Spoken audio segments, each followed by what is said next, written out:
Hey, so welcome back everybody to the Eric and Tom Show. Got a great little tip for you today if you're a painter. So if you do a lot of painting, even a little bit of painting, let me tell you something that helps me and Tom out. Really good to do. A lot of people know what I'm about ready to show you. A lot of people don't. So that's what the video's for. Check it.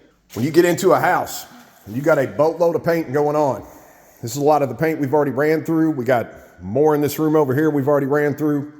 But when it comes to painting and you're getting all this paint from wherever you get your paint, let me show you. Check it out. Trim, ceiling, okay? Bedroom, or I'm sorry, this is the bathrooms. Bedroom 2, this is frost. Bedroom 3, 4, laundry, pantry. There's our empty ceiling containers and all that. It's great to label all this stuff, okay? If you got a gallon or two, we get it.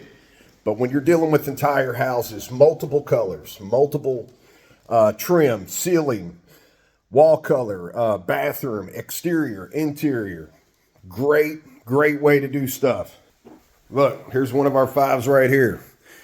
Roman plaster, and this is all the places that it goes. And look, a step above that, if you really want to get fancy,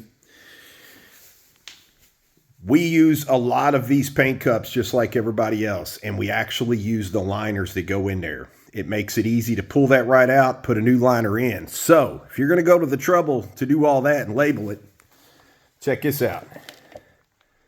Roman plaster. So we actually label these as well, because a lot of the times when you're moving, you know, through an entire house. This is a big house we're in.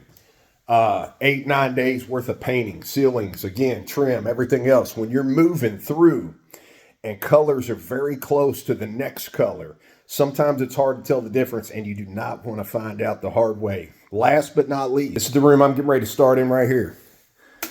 Bedroom 2, frost. Check it. Frost. So there is no mixing up, nothing along the way. If you mix it up, it's because you didn't read the label. Till the next one, we'll see you back real soon.